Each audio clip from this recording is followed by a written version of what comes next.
Good morning! We are in another city in the state of Rio Grande do Sul called Bento Gonçalves. Good morning, Mariana. Good morning. And this place is famous for a lot of good things. Cheese production, wine production, mostly.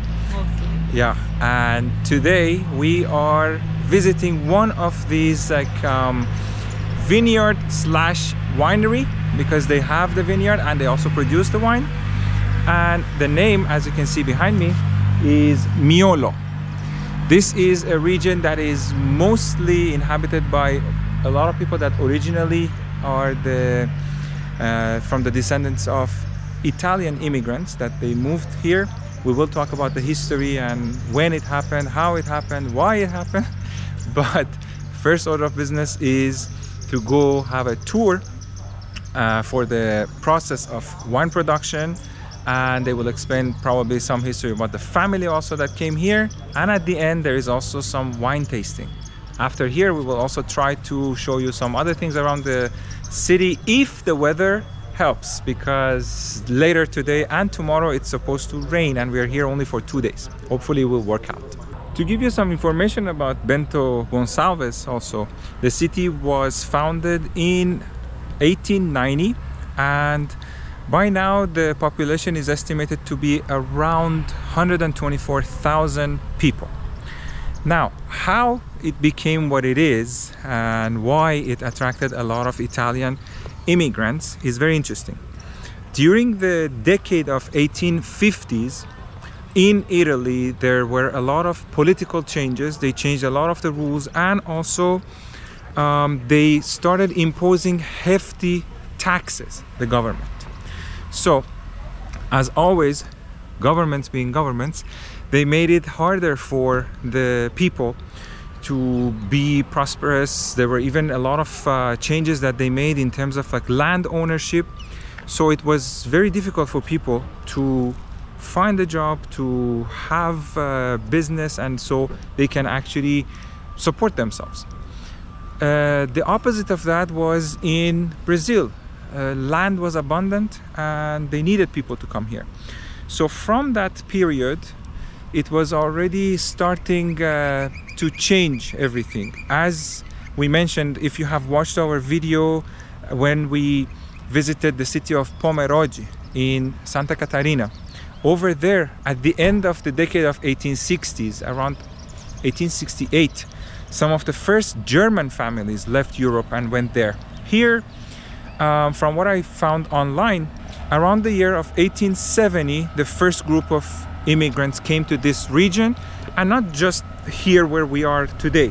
They were in another region, like a bigger region, that they call it Serra Gaúcha. Serra is, in Portuguese, it means like a chain of mountains, and this part of Rio Grande do Sul is known as Serra Gaúcha.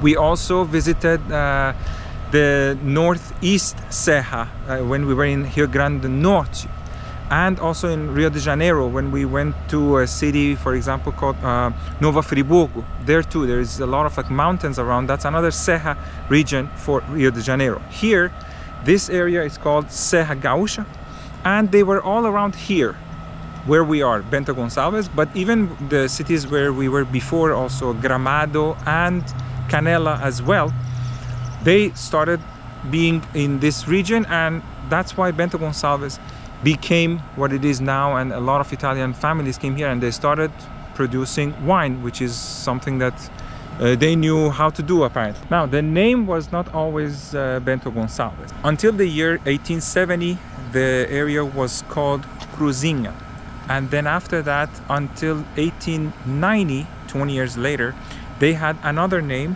Colônias Dona Isabel y Condidel, until 1890. And then 1890, this place was named Bento Gonçalves. So the place obviously also has its own store that you can find all of their production, the wine, sparkling wine, everything else. And you can also purchase them.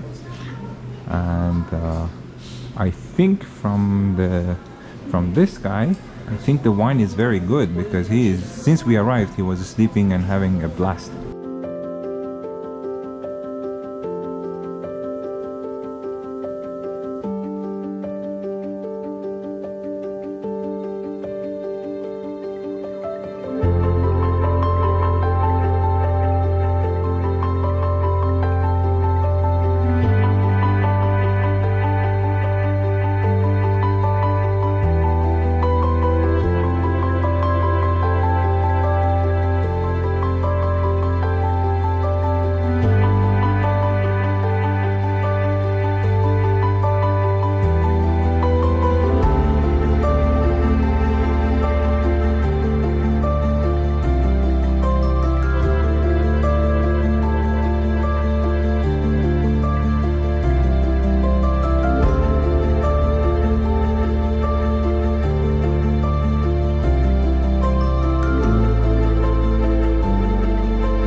price of the tour that we are doing is 70 reais per person.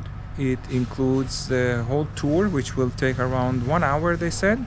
And then at the end there is a tasting of 4 different types of wine. And apparently you will also get like a crystal glass also as a gift as part of the activity, which will show all of it.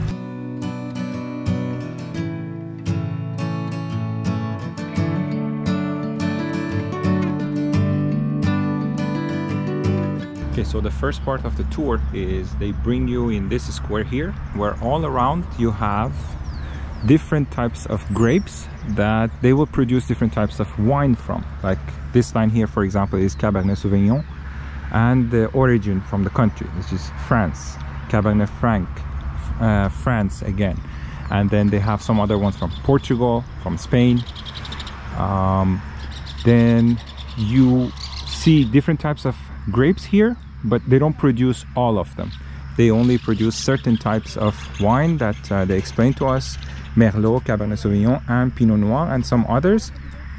Also, on top of that, they also produce some sparkling wine. So they just show all of this for you to know what kind of grapes you can have, but it's just for presentation. This winery, they don't produce all of them, just certain types, which is very nice. And then also they talked about the history of the family as well, that the person who came here bought some land and they started this business.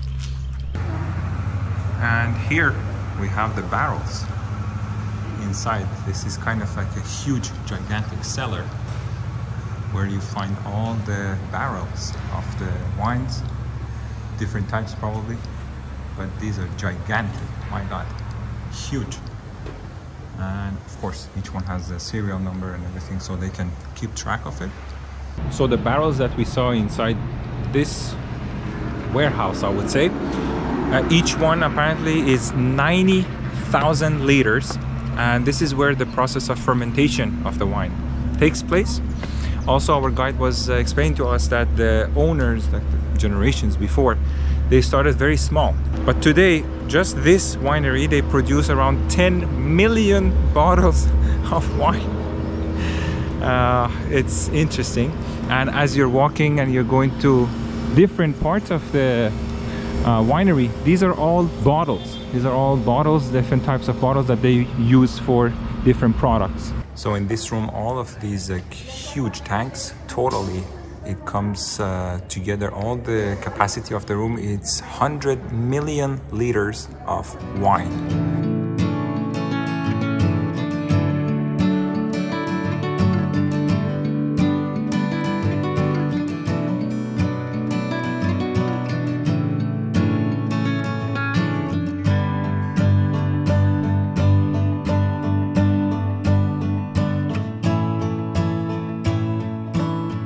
So we finished the first part of the tour. How did you like it, Mariana? Very nice, very interesting actually. Me being me, I had no idea about any of these like details, how much work has to go into producing one bottle of wine, and then depending on the type of wine, there's much more like different procedures and like turning the bottles and everything. They explain everything. It's so interesting. If you have a chance, definitely do a tour like this. Definitely worth it. I had no idea and I had no expectations. This tour definitely surpassed my expectations. Now, the hardest, the most difficult part of the tour is tasting. Let's go. So this is where we are gonna stay for the tasting part of the tour. It's very cute. They have like a little bar with different bottles, and I think we're gonna try 4 different types. 4th glass of wine. I'll explain after how the tasting went. Very good. Cheers. All right, the tour is done. We got a gift, our glass also with the name of the winery, and we also bought a couple of bottles because we tasted some of them and it was really good. We really liked it. Yes. And with the ticket that you buy the tour, you also get a discount if you buy at the store. So we said, why not? And now hopefully the weather will cooperate because it's getting very cloudy. We have a few other things we really wanted to show you. Hopefully we can do that. So we left the winery, and as we had expected, it started raining. So now that the rain stopped a little bit, I'm gonna talk about the wine tasting that I mentioned. I will talk about it a bit later. There are 4 different types that we tasted. It's very interesting. The guide explained to us how you look at the wine to check the clarity of the wine, the taste, the smell, and then you also taste it. We did 1 red wine, 1 white wine, and the sparkling wine also. There were 2 different types that we tasted. I also wanted to mention this winery and this package that we chose, we found that it fit what we were looking for. There are so many different options, so many different prices, that they will even include some other activities. Some of them they even have food with the wine tasting.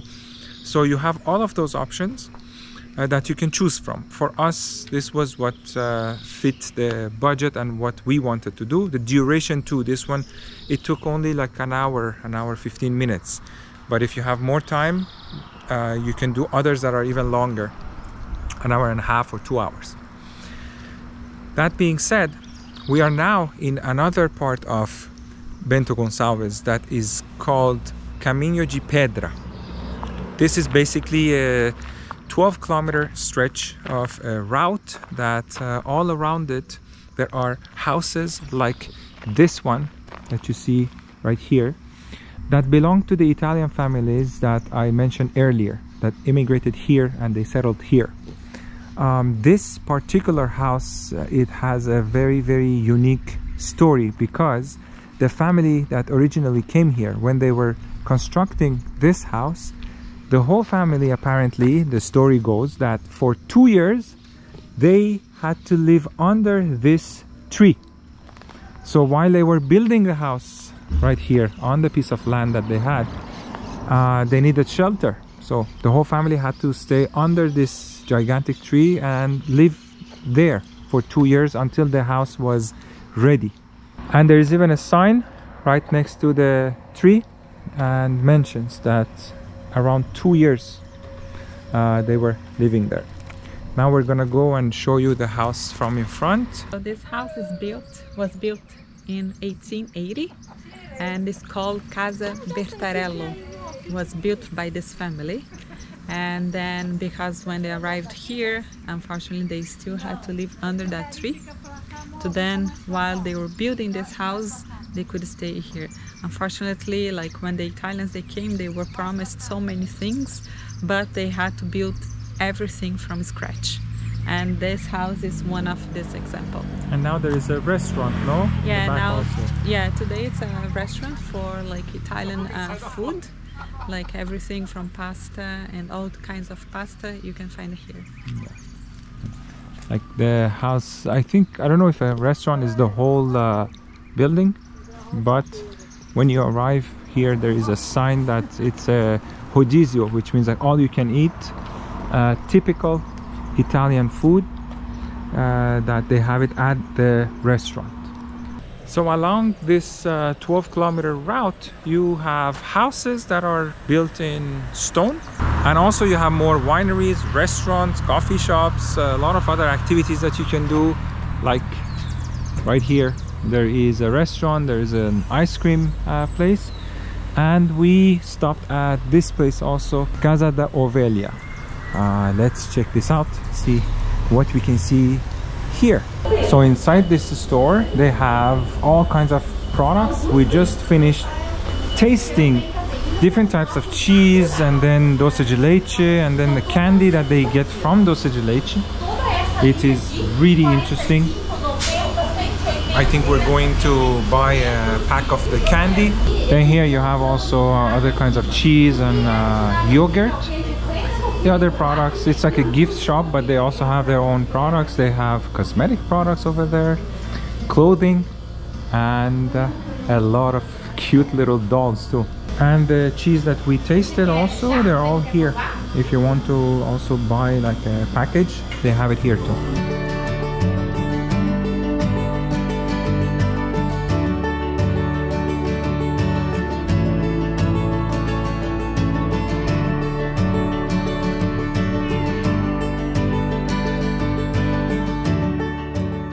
So one more place that we wanted to visit is this restaurant. It is called Vicaseri and it's Casa das Cucas. Cucas are these sweets that you see in the picture, and they are amazing. They have them with grapes, with coconut, with banana.